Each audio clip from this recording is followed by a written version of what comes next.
Our legislature is in full swing. And, you know, when you think about it, we have so many laws. How could we possibly need to get together every year and make hundreds more of them? And that's kind of what happens, you know. And I guess if we didn't do that, Aaron Johanson wouldn't have a job. And secondly, I know a lot of these laws are really meant to clean up and change old ones. It does seem, though, it's kind of overwhelming sometimes. Yeah, sometimes it does. And quite frankly, there's so many bad laws on the books that I'd still have a job even if we weren't creating new ones and we were just just trying to tweak the bad ones. Yeah. It seems to me that whenever you see something like there's a notice of a hearing in something pertaining to this or pertaining to that, that a lot of times isn't a new law constructed because it's too much trouble to change the old one. Just make a new one and then cancel the old one. Sometimes that's the case. And sometimes, you know, the legislature has the do anything disease where, you know, if you do anything, that's better than just smartly looking at how to tackle the problem instead of necessarily introducing a piece of legislation. I agree. Now, let's talk about one specifically. There's going to be a change, apparently, that there's a bill being looked at to ban smoking in public housing. Mm-hmm. And I do know that has been tried before. Mm-hmm. But then the director said, no, don't do that. Right. Let's do it. Let's do it somehow. Veto it. Yeah, administratively. And I know his intent was probably that. But now there's a lot of people that are just up in arms and say, wait a minute. Where will we go? I mean, you know, what can we do? It is sort of a sticky wicket, isn't it? It is. And, you know, this particular bill that's advancing still allows it in a designated common area or a designated place. But, you know, when you read the newspapers and you see some of the folks testify who aren't particularly ambulatory and mobile, it begs the question of what do they do? Sure. You know, if they're just trying to live their life. Yeah, it's almost like saying, all right, well, what you really have to do then is consider your condition as to what part of public housing you can live in. Because obviously the first suggestion somebody made was, all right, have certain areas of public housing that'll accommodate those that are affected by secondhand smoke, they say, or whatever, and yet still allow people to do what we tax and we need for revenue, and yet we tell them, all right, well, you pay a big tax on these cigarettes, but you can't smoke them anywhere. Yeah, it's a pretty complex issue because, you know, individual choice is involved and, you know, you just being able to live your life. But, you know, when you figure out people's geographical preferences, a lot of people who are in public or low-income housing are generally in areas where, you know, they want to live or where they grew up or where they have ties to. So it can be difficult to establish sort of a, you know, smoking-only complex, if you will. You know, that being said, we're looking at a lot of things that are like that, and I do know. And I'm wondering how much the legislature has been informed as to what the alternative to smoking is, because I know a lot of the vaping, the e-cigarette people, they don't want to be categorized as cigarettes. Right. But isn't it hard not to? Yeah. And, you know, I mean, it's smoking, right? It's hard not to avoid that categorization when it looks like, you know, some kind of smoke is coming out of something. You know, it may be a vapor and it may not have the same health consequences as secondhand smoke, but I'm quite sure many of my colleagues feel that it's akin. Yeah, and you know, and they're of course trying to, you know, they're trying to segregate themselves from smoking and say, well, what we're doing is offering somebody that has got a nicotine addiction to slowly but surely wean off their addiction, but to stop smoking immediately. In other words, the cancer problem of lung cancer is the smoking tobacco part, not the nicotine part. I'm not sure if the jury's not out on that anyway. Yeah, and we haven't seen a whole lot of attention paid to it this session, but you know, I wouldn't be surprised to see some regulatory measure aimed specifically at either, you know, these vapor cigarettes or e-cigarettes. Yeah, you know, I can tell you from the people around here and people in the neighborhood, it's an alternative certainly. And they certainly, and it is, I guess, on a pack for pack basis, cheaper. But I'm telling you, it's an investment to get into that stuff. We've learned, you know. Yeah, it's another consumer choice and a consumer. Do you see people around the ledge using them outside and stuff? I don't mean necessarily legislators, but I mean I do know that, you know, there's no smoking in the building, but I've seen them around. Yeah, I have seen it myself. You know, sometimes out in my district, and I'm always startled because you assume, especially when you can't see close up, that it's a cigarette, and you think somebody's smoking inside, and then you realize it's a vapor. Yeah, and I've been telling you, the number of people that are doing it when it's driving, it's you know, now You can tell by the commercials on TV, too, how prevalent it is and how much of a market it's becoming. You know, the thing that I'm concerned about is we have this hands-free thing floating back and forth, again, on the phones, which you could talk about, too. But also, it seems to me like the vape cigarette, you have to hold in your hand. Mm-hmm. It's not like, you know, you treat a cigarette dangling from somebody's mouth driving down the road. Definitely heavier. This thing, you got a hand on it, and it's heavy. And that means I would think that you would be outlawed driving because it's something your hands do. Has there been anybody bring that up? Not yet. Not but, yet. You know, well, today's your you day. might have been the catalyst for it. But some I mean, enterprising legislator might be listening. I can't see any difference. Yeah. For somebody using their hand to do a cell phone. Uh-huh. And you know what? I've got 3 email about that already, even though we don't take email from you.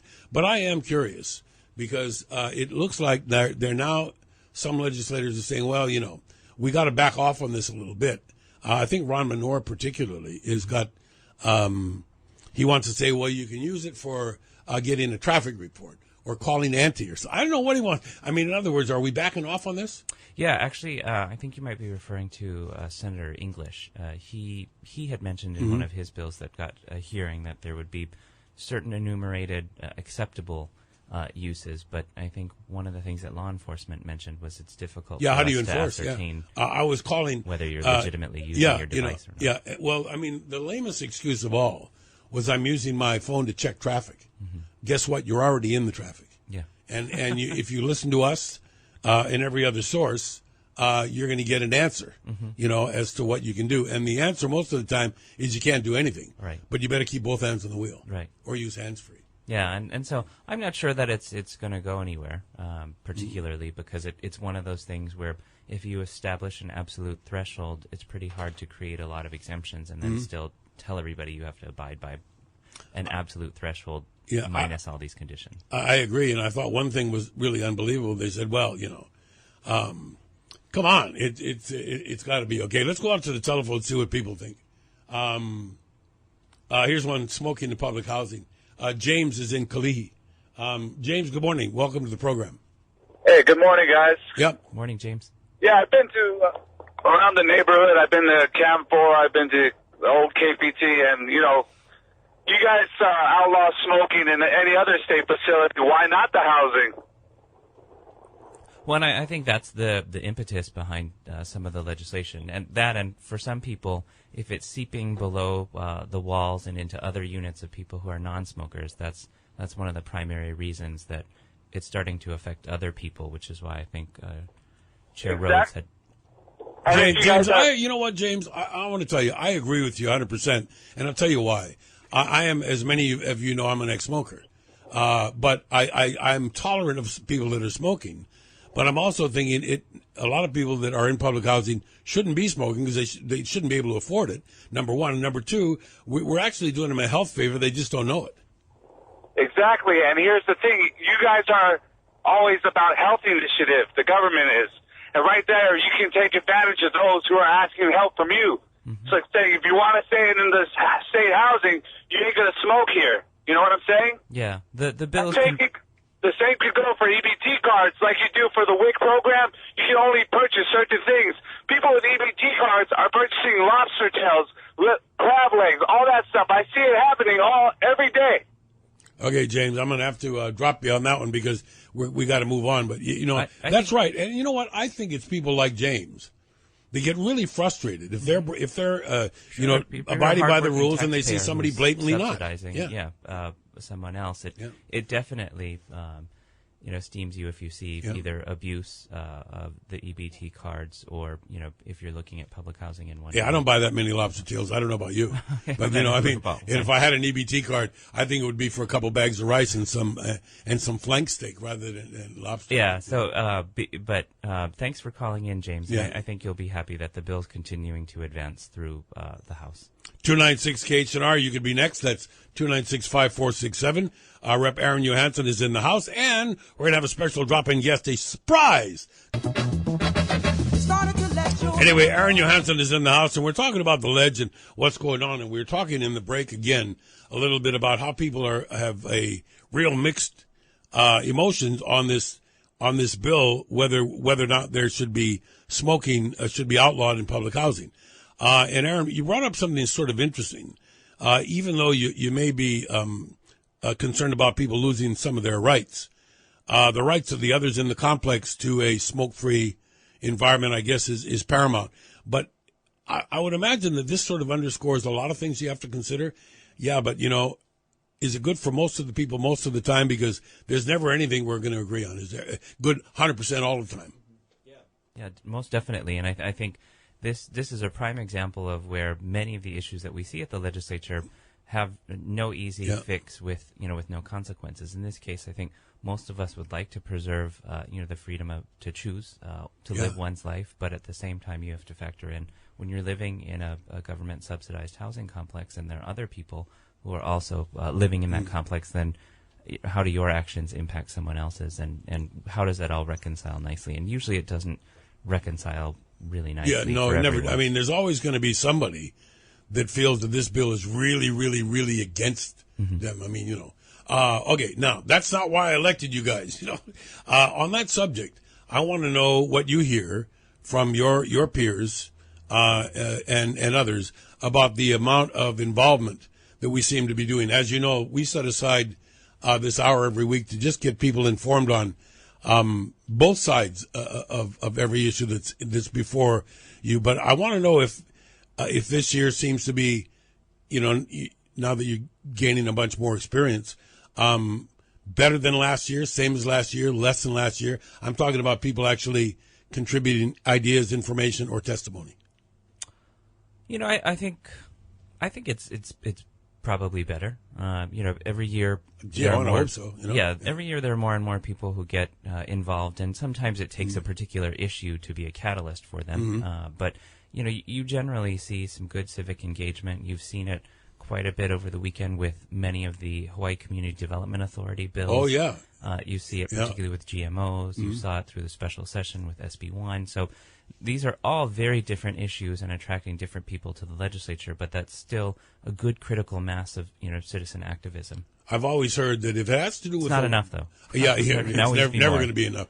But I've often heard that if matters of the heart and matters of the wallet are what's going to get people out.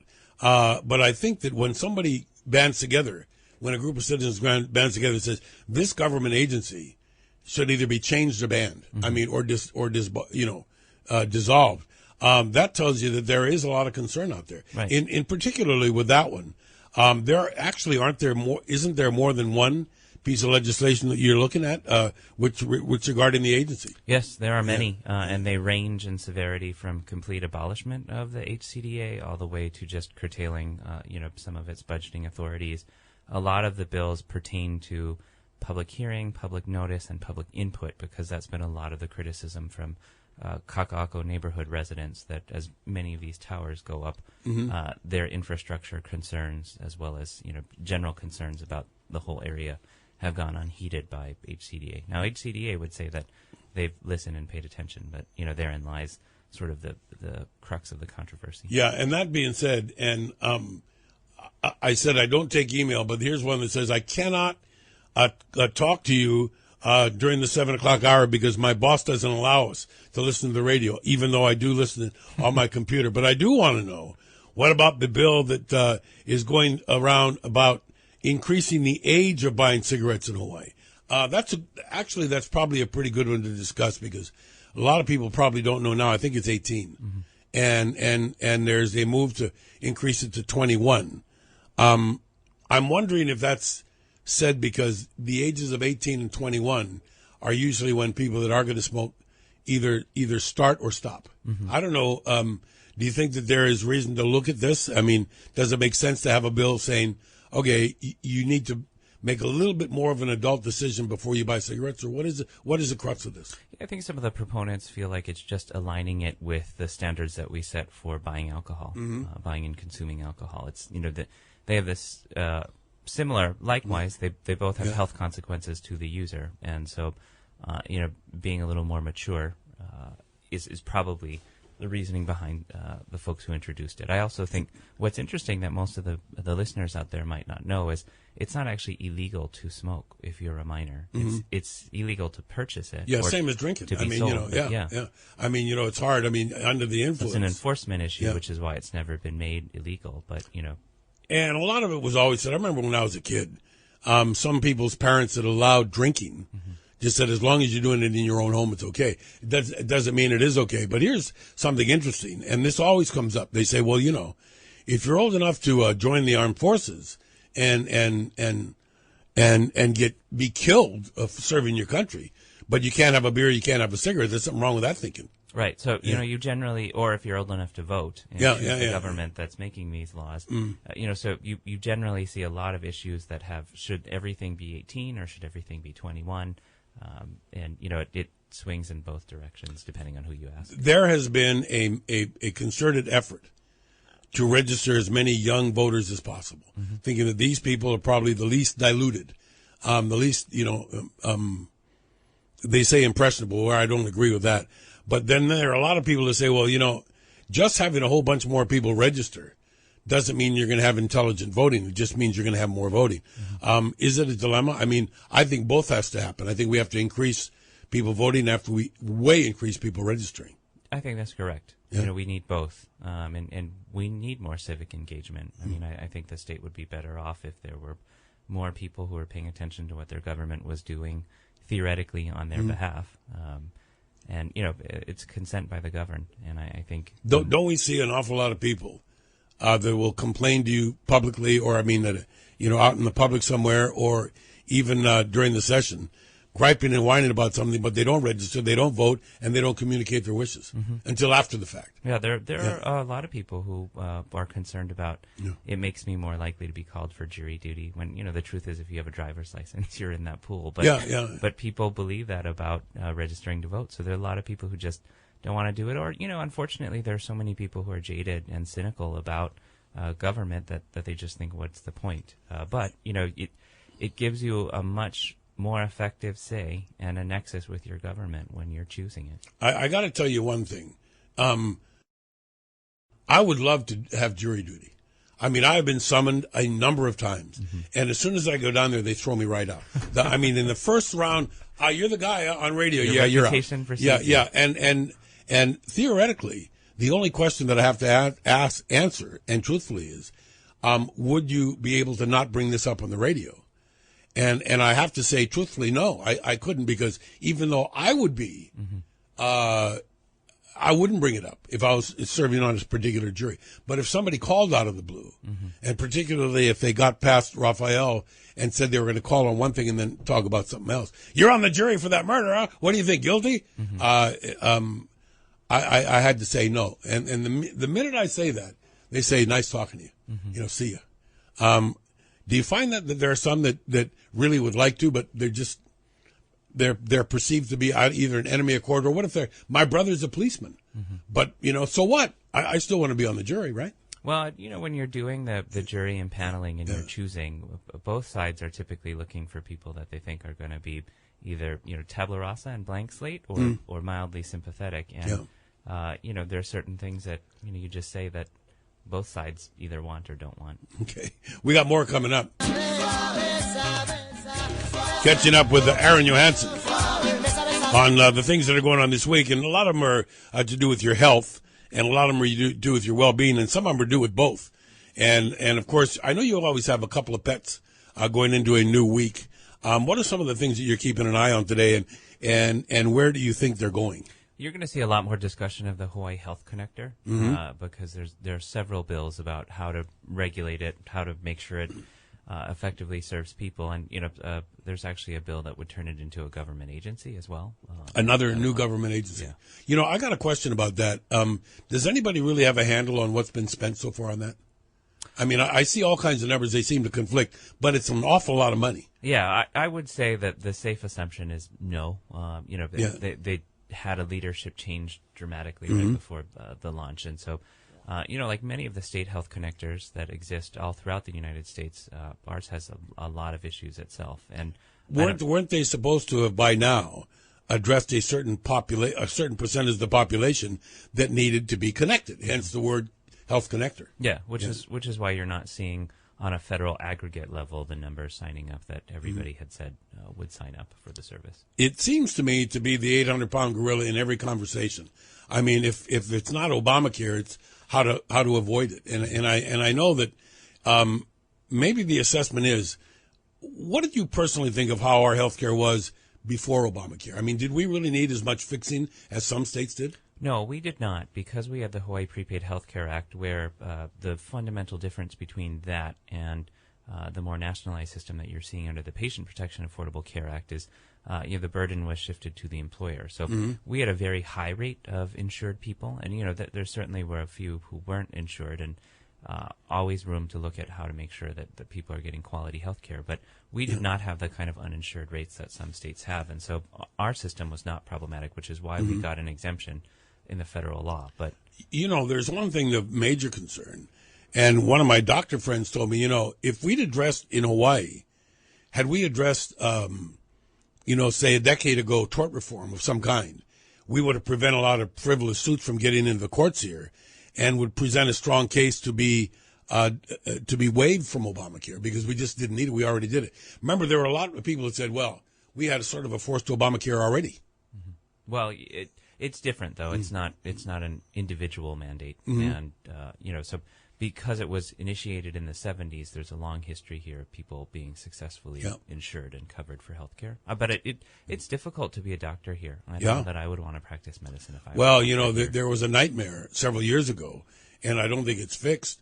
Very, very difficult for orthopedic surgeons, particularly on the neighbor islands, to maintain practice with the increased malpractice insurance rates and cost of doing business. Now people from the neighbor islands with a serious orthopedic issue have to come to Oahu. Well, the neighbor islands and the more rural areas of Oahu definitely have doctor shortages of all kinds. And, we don't have very many obstetricians, for example, because that's a very high risk, high liability procedure. And last time I checked, we have lots of babies. So, we do need to do things to make sure, whether it's looking at the reimbursement rates or making sure that, they're protected from frivolous suits. We do need to do a whole lot more to protect doctors. Okay, what's your gut feeling about some of the bills with regards to the Health Connector? I mean, I've seen what seems to me in the advertising business, which we are in, an inordinate amount of money spent on cutesy campaigns that have tried to call attention to this. They're obviously not working. Why are they still going on? I mean, wouldn't the administration say, hey, this isn't working, let's try another tack? You talking about the federal administration? Yeah. I mean, and even locally. I mean, federally and locally, we're spending a lot of money on these esoteric ad campaigns that don't seem to be doing anything. Well, and there's a lot of concern locally, and I think Congress and the president are paying more needed attention to it on the federal level. But locally, people recognize that there's an issue, and I think I myself don't believe that turning a problematic quasi-private entity into a government agency is going to make it a whole lot better. So I'm surprised, Aaron. I'm not surprised you're saying that, because it was part of your campaign strength. And I would imagine that what we're looking at here is there's a huge move nationally to privatize a number of services being provided by the government rather than increase them. This sort of sends out a mixed message, doesn't it? In other words, if what is that awful saying? Well, good enough for government work. That there are a lot of people that look at something the government's doing and say the private sector is able to do this more efficiently. Well, and there are a lot of great civil servants out there. Of course. But the system is designed sometimes to trap their innovation and stifle it, because bureaucracy is meant to be slow so that it's a check on tyranny. And that's why the Founding Fathers and everybody else designed things the way they were, because they were worried about checks and balances. But that's why sometimes the public sector is not as nimble as responding to something, because they don't have the same kinds of freedoms and liberties that the private sector does. Many say that, if you don't do it right in the private sector, you are bankrupt. It's very true, isn't it? I mean, there's models for failure, and all you have to do is look at them to determine what you can do. What sort of steps have been taken, if any, in your opinion, to support small business in this legislative session? I do know that a bunch of tax credits have disappeared. Right. There are now some new tax incentives being looked at. Looking to me like some of it's robbing Peter to pay Paul, but what's being done for small business? What bills can we look at to support? There are certain tax credits being debated, either for the renewable energies industry or for agriculture and local farming. So, you see those. There's a lot of actually, thankfully, and this is something that encourages me about this legislative session, there are a lot of measures on the table that would offer tax relief, usually in limited forms to folks out there. But at least we're talking about tax relief as opposed to just tax increases, which is usually the narrative that dominates the legislature. Lots of times it comes up food and drug. And there are a lot of people who are saying, well, there are a couple of bills right now that are being introduced or reintroduced to remove the GET tax from food purchases. Are there any that say, well, if we can't, eliminate it, can't we at least reduce it? Wouldn't that be a bill, particularly for those that can afford it the least, which you seem to be paying the greater share of that particular tax because there's lots of more babies in their families? Yeah, I think we need to be looking at everything, certainly reducing the taxes on the bare necessities, and that's the impetus for that bill, but also looking at just our tax brackets and their inflexibility. They don't keep pace with inflation and consumer price increases. That's one of our Minority Caucus proposals. And so, there's a lot of things that we can do to fundamentally lower the cost of living in Hawaii, and I'm glad we're actually looking at it. I'm hopeful that we'll do more than just look at it, that we'll actually do something about it. It would be very hard for me if I were a legislator to be able to look a constituent in the face and say, I voted to keep the GE tax the same on your food and medicine. When people are saying, isn't that the first step? Now, what about those states that have said, all right, we know that we need to either reduce or eliminate that tax, but we're not going to be able to live without the money. So what we've got to do is go to the other end of the spectrum and look for real luxury items and say, if you want to buy a new boat this year or a new fishing rod in where my interest is, it's going to cost you extra, like that 10% value tax that they put on things. Is that also an alternative in Hawaii that maybe we can not lose the money, but pass along the benefit or reduce or eliminate the taxes to people who can least afford it? Yeah, it can be offset by any number of things like a luxury good tax. One of the big ones that always gets attention every legislative session is right now the state is supposed to be collecting the state income, the general excise tax when you purchase off of Amazon.com or any online retailer who doesn't have a physical presence here. Like your mom and pop shop would actually charge you that, and they have to pay that. But Amazon and other and that's why they're more expensive than the Amazon, right? Right. And so, there's perennially a bill that would say it's a tax deferred, but it should be collected. And, at the end of the day, it has to be weighed, though. It makes your purchases more expensive if. Well, there's consumers are going to say, yeah, but. I agree, but not for me. Right. I still want to buy online. The big one, though, is that I know that you keep looking for a way to look at Expedia and tickets and all of that .coms for the fact that they actually probably owe many, many millions in that. And how aggressive can a state be like Hawaii to collect those taxes? Yeah, and it comes under sort of a use tax or a nexus tax. It's called all kinds of different things, but I've seen it every year of the 4 years that I've been in the legislature. More to come. Aaron Johanson and I at your beck and call. We got more bills to discuss. We should have a mandatory singing of Happy Days Are Here Again. A chicken in every pot. We should do that every time the legislature convenes. I always have this huge degree of expectation that this year they're going to get together in that big square building and they're going to do stuff. They're going to roll up their sleeves, stop fighting with each other, and do stuff that's good for all of us. And I actually do feel a little bit better this year than I have in some past years, even though there's this, inordinate difference between the two parties in the ledge. I really think that people are being a little bit more civil. And even in this, I know that you don't comment on city matters, but it seems like it's not quite as contentious between the city council and the mayor as it is between the ledge and the governor. I mean, we seem to be working towards some commonality, but maybe not fast enough for some. Yeah, no, there's definitely a lot less acrimony, and I think there's an attempt to have mutual respect for each other and just to make government functional. That's what the people deserve. They certainly pay enough in taxes to have a functional government that's working for them and not just bickering and arguing. How much of the polls, Aaron, are meaningful to you? I mean, obviously, if there's a poll taken nationally that says, 91% of citizens are not happy with the Congress, they're not happy with the president. And then you see people's approval rules going up and down. It must be hurt. I mean, it sometimes hurts. God, why don't these people just understand we're doing our best?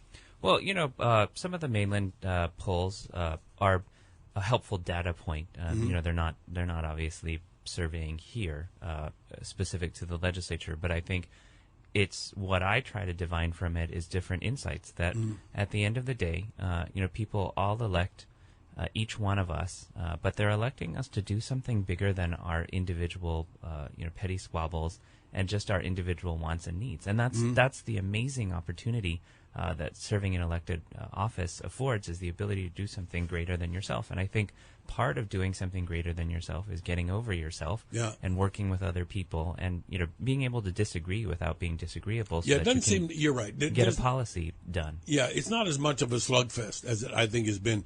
I mean, we've had some very flamboyant legislators in the years, and I do know that, that personalities have an awful lot to do with it. But I still want to think about, some of the things that we're talking about here, and maybe give the people some reason to want to contact their representative or their senator and say, with regards to SB number so-and-so or HB number so-and-so, I feel this way and why. For instance, you mentioned earlier agriculture. I do know that there's a lot of people that say, look, if we just get a little government help, we can encourage more people to take to the fields. Maybe this is a time. I mean, aren't we seeing that, with this interest in the GMO battle and everything else, that people do want to grow food? Yeah, I mean, I have never heard so much about agriculture in my whole life. Yeah. But because of people's feelings on GMO and people's feelings on right to farm, I mean, our inboxes are getting flooded every day with things just pertaining to agriculture. And I don't, except for the Sumida farms in my district in Pearl Ridge, I don't have very many plots of agriculture. Yeah, but what a great plot. I mean, you talk about something to take a look at. It more than makes up for our lack of other ag lands in my district. But, that is funny because I've often said that Sumida Watercress Farm, as a great example, is just surrounded by urbanization and the commercial. Second largest shopping center in the state. Right, and so to be able to just go on is interesting. But there's always people that say, well, we're a tiny little state. We don't have any land. I find that not to be true, that there, between government land and privately owned land, there certainly is arable land that we can use to farm. Yeah, there's definitely good quality arable land. The state preserves a fair amount of it. What's most difficult is, the costs of farming. So the feed costs are really unbearable for those who are engaged in livestock. And just having to figure out the nexus of appropriate regulation to keep everybody safe, but not so much regulation that it's so onerous that you can't even farm. Yeah, and that's the deal. Everybody from the mainland, I mean, buying stuff from the mainland says, well, it's so much cheaper. And there are any bunch of farmers that'll tell you, well, it is cheaper because. And most of the becauses is because it's huge conglomerates that just are not paying as much attention to the crops as maybe a guy that grows them and then brings them in the back of his truck to a market. Sure. Yeah, and when you're growing in the breadbasket of America through the plain states, things are just going to be cheaper than when you're growing out in the middle of the Pacific. Okay, now what about incentivizing it? I mean, it seems to me that if you take a look at what crop, for instance, there's this thing, and I know the legislature's taking a look at this. I'm really interested in this project called I Am Haloa. It's about kalo and about making pounding poi and everything. And I remember when virtually you couldn't buy poi for a while. It was off the shelves. Now we're seeing this big resurgence in that. Yeah. Are there native practitioners that are making headway with regards to legislation that is looking at some of the old ways that we had with fish farms and with growing, with the right to grow and eat food? People are trying. And it's certainly more critical mass, that movement, than it was before. It still, I think, needs some help, and people still need to get involved. But you definitely see a lot more people talking about that than ever before. Okay, in the last couple of minutes we have this week, Aaron, let's talk about some of the things that are on your plate. I mean, I know that you've been part of some bills and that you've certainly been in support of some. What are some things happening this week that need people to pay attention to? You're going to see a lot of discussion about the minimum wage bills. There's several iterations. There's one moving through the Senate, but there are also a few that we're going to hear in the House that have different increments and different schedules, all certainly going up, different types of tip credits. But, if you're a small business, that's certainly going to impact you one way or another. And need you to be there to testify and engage, because often that's the untold stories, that there's a human component to small businesses as well. But even here in House, there's a lot of confusion as to what the propositions are. I mean, they're not saying to put it up $3 at once, but they certainly are talking about putting it up certain increments. Yeah. And Yeah. but you think one or two of them is likely to pass? I think the legislature is keen on passing some kind of minimum wage increase, and you see that comports certainly with what's going on federally. That's a big push as well. There are any number of businesses that participate in discussions about that, saying, well, they can understand the reasoning, they can understand the necessity, but it's either going to stymie their expansion or it's going to cut their staffing because they're working too thin to the bone right now. They can't afford any increase. Well, and I'm going to keep emphasizing, because I think it's true. The legislature need not concede that the cost of living and the cost of doing business has to stay high. So all we can do is Band-Aid approaches to try to keep pace with that for people. Certainly. Well, you that's a common thread since I met you. That's kind of where you're coming from. In other words, let's spend a little bit less money so that we don't have to keep passing on increases to people that are already rubber banded. Yeah, and let's attack the root cause of the problem, which is a high cost of living and a high cost of doing business, rather than looking around at the edges to try to keep pace with it. We just need to do more to fundamentally reduce both of those costs, and people will have more money in their pockets at the end of the day. Yeah, and if it sounds oversimplified, it's really not. I mean, everything that Aaron's saying to me makes a lot of sense, and what it also makes a lot of sense in the remaining minute is there's an opportunity coming up on the 20th of this month at the Colau Ballroom for people to come and see sort of the direction of the Republican Party in the 2014 elections. A little bit about the Lincoln Day dinner. Yeah, I think it's going to be it's always a great time. You want to go to HawaiiGOP.com and check that out. In the meanwhile, if you want to get in touch with Aaron Johanson's office and comment or give your what's the best way to do it? Best way is probably by email, repjohanson@capital.hawaii.gov, or you can give us a call at 586-9470. But we love to hear from folks. Yep. Well, I'm glad you're able to drop by today, and we look forward to next week. Got my fingers crossed that some of these things come to pass. Thanks, Mike. Okay.